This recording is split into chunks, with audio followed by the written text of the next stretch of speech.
Welcome to the channel. Today is May the 12th, 2025, and it's a really important day in people's calendars who have fibromyalgia, chronic fatigue or ME. My name's Caroline and this is my channel to talk about how I live well with fibromyalgia, ME and chronic fatigue. So let's get to it. So what's all this about May the 12th? It's an important day when you've got ME or chronic fatigue or fibromyalgia. So either of those conditions, we need to shout it to the world about what it's like living day to day and managing the condition. Some of you may think, well, what's this girl? Well, who is she? What does she know about it? I've had 25 plus years of having these conditions and making so many mistakes and taking time off work and not knowing what to do and changing doctors and hospitals, you name it. So I thought, why not share my story and see what other people have to do when they have this condition? What do they do? What do you do? So it's important that today we talk about it, get it out there and share to the world that we are suffering. Yeah, absolutely, we're suffering. So from today onwards, I'm going to be putting videos out as much as I can about my life, about what I do on a day-to-day basis, week to week, and sharing with you how I manage it. And then we can talk to each other, support each other, and use all the information on Facebook groups and internet and the stories that you've had. So it's important that we feel listened to. So I'm going to be shouting from the rooftops from May the 12th, and I would like to bring you along on my journey. So what's my story then? In the late 90s, I became ill, and as probably many of you would have felt like, I kept going back to the doctors, not feeling very well. Different things would matter. I couldn't get out of bed. I was real tired. I was even falling asleep in my tea. Well, anybody who knows me, I love my food, and that is something else. So I know it sounds that I'm making a joke out of it, but that's how I manage it. Hello, Velvet. So I kept going back to the doctors, having loads of blood tests, checking my heart, doing all these things backwards and forwards. Nothing wrong. Nothing wrong whatsoever. Skylar. Skylar. Hello. Try to come. Yeah, nothing wrong. Absolutely nothing wrong. What's this, Skylar? No, nothing wrong. So where do you go from that when you feel awful? You're struggling to have your muscles ache, your bones ache. I thought I was going crazy. I did. Prior to feeling poorly, I was a super fit person where I would be up at crack of dawn. I'd get a shower, wash my hair, walk a mile down to the bus, catch the bus, a mile to work, do my hair at work and do a full day's work at the local college. Walk back to the bus, get up, go straight to the swimming pool and walk home. That was generally my life for quite a while. But when I fell ill, everything changed. Trouble was, it changed for the worse. There was I, not being able to do much, and this was not me. But unfortunately, I had to get used to the new me, and I could not accept it. One bit could I accept it. Reducing my hours to the point where I was only doing 3 hours a week.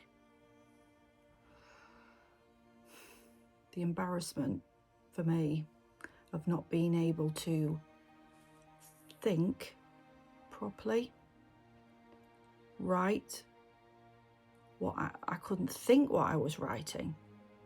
I couldn't speak properly, and I couldn't walk properly.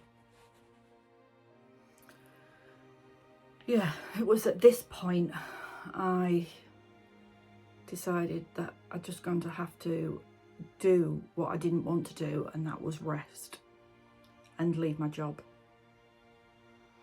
and not do a lot and just try and heal, which I was fortunate that I was able to do that at that time, but not everybody's that fortunate. And it wasn't until nearly a year later that I felt that I could move on a little bit and maybe think about going back to work. But I had to admit that I had a disability. And that is a unreal thing to think about when you've got all your limbs, you've got nothing to show for your illness. On paper, there's nothing the matter, but you are disabled. It's at this point in my life, I got a job in a school as a mentor with an absolutely wonderful deputy head who was my manager. He supported me. He didn't know anything about the condition, but hey, he was happy with what I was doing, quality of my work, and if I needed to move days because I wasn't feeling very well, then so be it. It was brilliant. Because I felt so supported, I had a good manager. I felt then I could progress on from 3 days a week to full time. I don't know why I did it, but I wanted to challenge myself because I wanted to get better. Yeah, I went to work full time and things were on the up for me.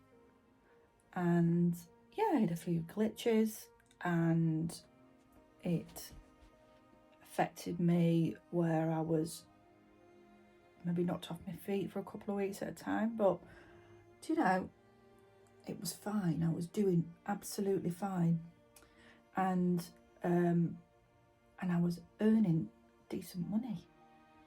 I got my dignity back. That's strange, isn't it? I mean, to say you got your dignity back because you got a full-time job. Especially when you think about the journey that I'd had. Crap journey. But this wasn't over a short period of time, but it didn't matter. I'd battled to get full-time. But I didn't realise that my home life was affecting me. Does that make sense to anybody? I didn't realise that the partner that I had at the time was a partner that I didn't love anymore. And I only realised that when I clapped eyes on my husband, it is now, and I got a spark back, a twinkle of light at the end of the tunnel where I thought, I really like this guy and he really likes me, which is crazy. So I left my husband and, to put it plainly, bought a house and shacked up with this bloke. I jumped in with both feet, and it was exciting. It was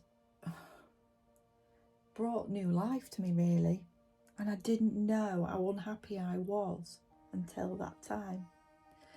And we did the house up, we had fun, we did. I was just like, wow, this is really good. And for those who are in a relationship who hasn't got a supportive partner,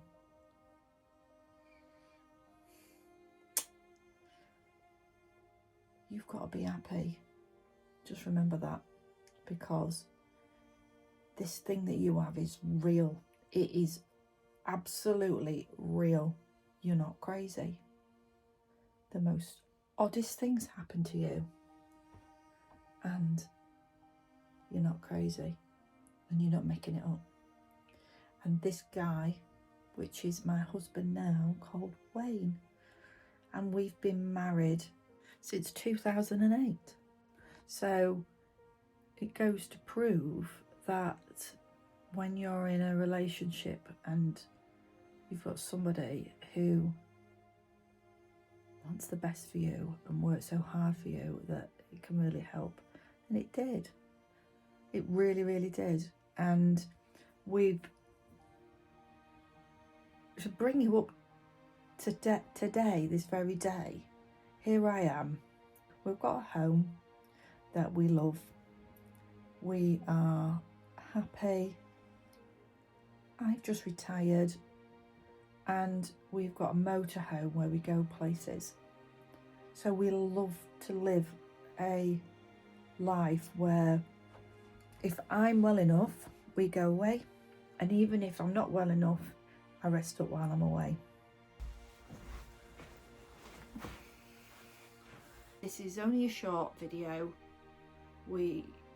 I thought that I would just want to tell you my story of where I are now, and each time I do a vlog, it'll be about different things and that struggle and what I've done, and hopefully we can share our stories, because sharing makes a massive thing, because it takes the weight off your shoulder 100%, because when you do that, it makes you feel better.